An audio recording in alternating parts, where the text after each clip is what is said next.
Hey there, welcome back to the Body Tech Athletics. Okay, so today's video we are going to be demonstrating a beginner's Metcon conditioning workout.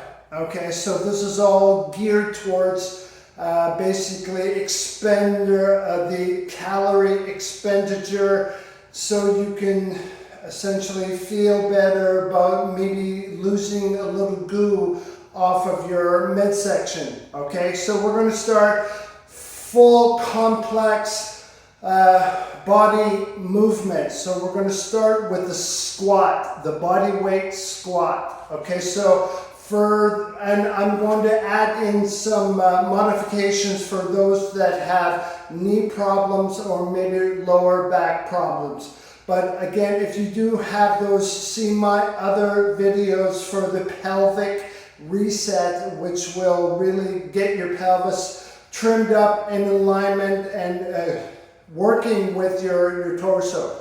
All right, so we're going to start now. All the intervals are in the description of the video. So essentially we're looking at 30 on, 30 off. So that means we're working for 30 seconds and then we're walking around, active recovery, and then hitting the next one. So we're going to start with a body weight squat. From there we'll do a elevated push-up, and then lastly we'll demonstrate a elbow front plank on the floor. Okay, and of course demonstrating the pelvic stability that needs to go with that. All right, here we go. So I'm going to do about 12 to 15 reps. Let's say 12, just to demonstrate where the knee angle needs to be and the emphasis of how you're sitting back with your hips.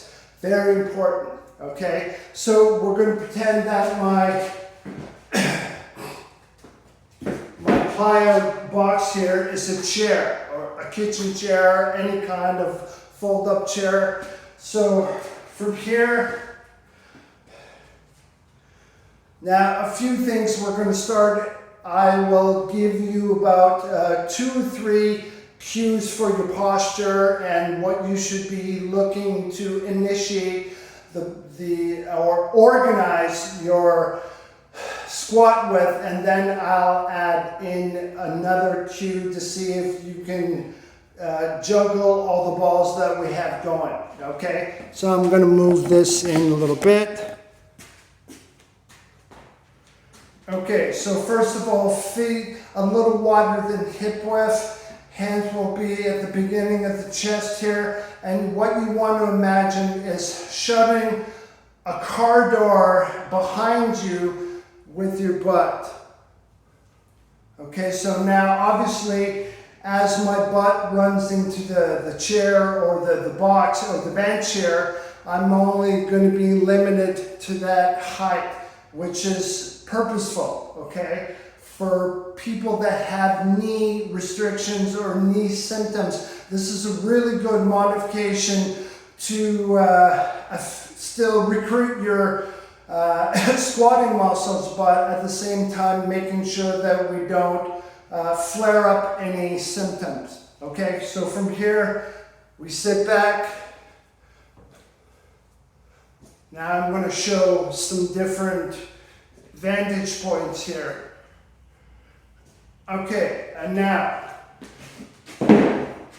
sideways. So you'll see I initiate my hips, shoving the car door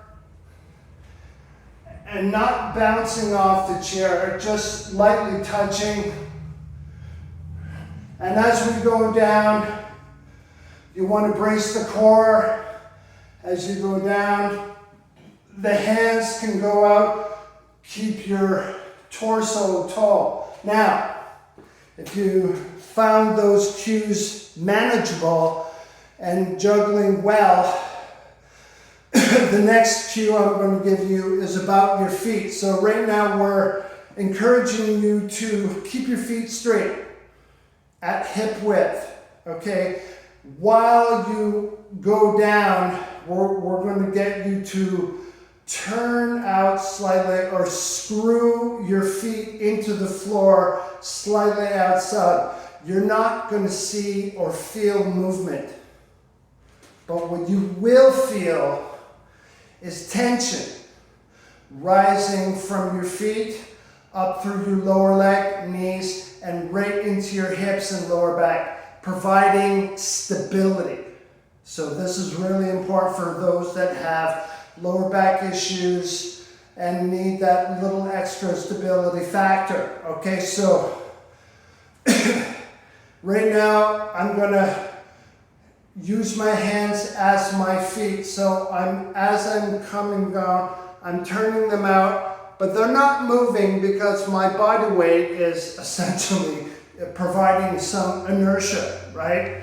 So, but you want to engage the hips here. So all you got to do really is turn the feet out a little bit, and you'll feel that right at it, because that's essentially where the rotation is coming from, right from the hips, all right? So from here, feet turn out.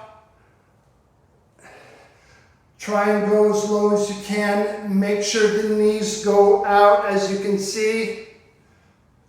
And turn those feet out. Again, you're not going to, if you find that your feet are turned to like 10 and 2 o'clock, bring them back. No more than a little past 12 o'clock. And again, if you need it, use the chair or the bench, and you can still use this cue. We're teaching your core, your hips, to dissociate the stability factors and hold on to the mobility factors as well. Okay? So that's it for the squat. Now we're going to show you a modified push-up. So we're going to move the camera here a little bit.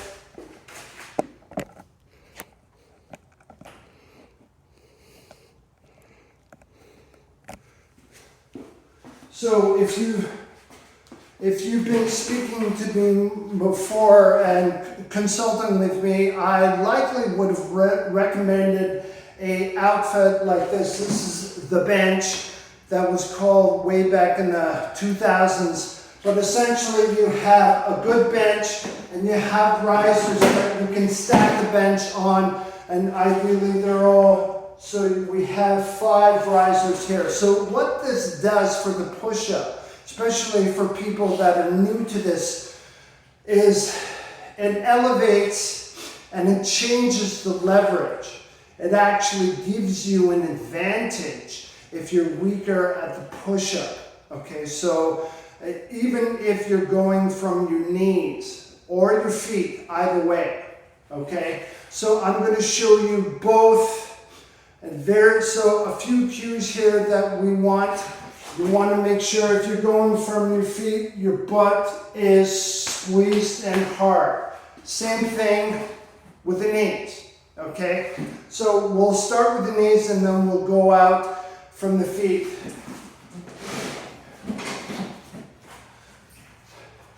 So make sure, squeeze your bum. As you can see, I'm specifically demonstrating this, okay? This is going to save your lower back baking, all right? So as you come down, make sure not to flare out your elbows. Keep them relatively tucked into about a 45-degree angle. So from here,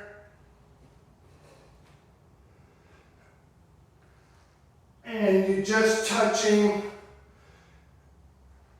if you're on your knees, your sternum to the bench, okay? Now I'll show you, I'll back this up a little bit, from the feet, Again, you still have an advantage.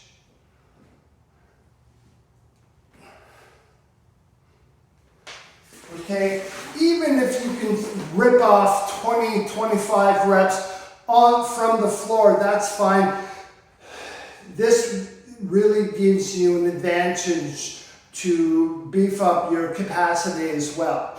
Okay, so if you're feeling a little lazy on the day, this is a good tool to modify your ability to hit capacity and add more reps to your workouts. Okay, so that essentially is a push-up, but it also is a good segue for our front plank, because essentially this is a plank. So what you see is a straight line from my shoulder, hip, knee, and ankle. So that never changes as the movement goes for the push-up. Now the front plank is a little different. Okay, so it's very important that you have, here, I'll adjust my camera. Very important that you have, sorry, I'm going to flip you around. You have some semblance or appreciate or understanding about pelvic tilting. So in this particular, we know that certain people with lower back pain are actually constantly arched due to different factors of the tension in the lower back, tension in the hip flexors, which we would have addressed in the pelvic reset and the couch stretch as well. Okay, so please refer to those videos as well. But this will enable your ability to use your butt or use your lower abdominals to pull up and make sure you can see it actually reverses your lumbar curve. So, and that's not necessarily a bad thing, but essentially it protects your lower back while you're hanging out in a disadvantaged position in a plank.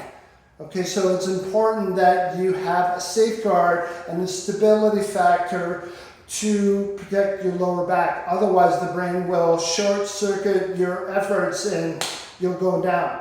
So let's set you up here.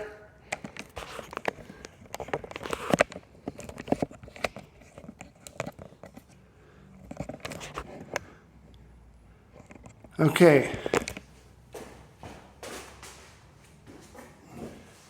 Now I'm going to show you from the floor. So the first thing we want to do is get elbows down, bent at 90 degrees. Now you can go from the knees, squeeze your bum. If you want to shorten that lever of your legs, okay? Or if you can see me, I'll just move up a little bit. I'm going from the feet. And squeezing that tuchus as best I can. So while you're maintaining the plank position, it's important for you to make sure you can breathe in that position. Because if you don't breathe, you don't own that position. Very important. So as long as you're able to breathe, you have good stability and control. Okay? So all of 3 exercises are essentially 30 on. You have a 30-second break, and then you go to the second and then the third. From there, rest a minute, pick it up again, and aim for 2 to 4 rounds of the supersets as well. That's about it. All right, so if you have any questions, get in touch and we'll talk. Take care.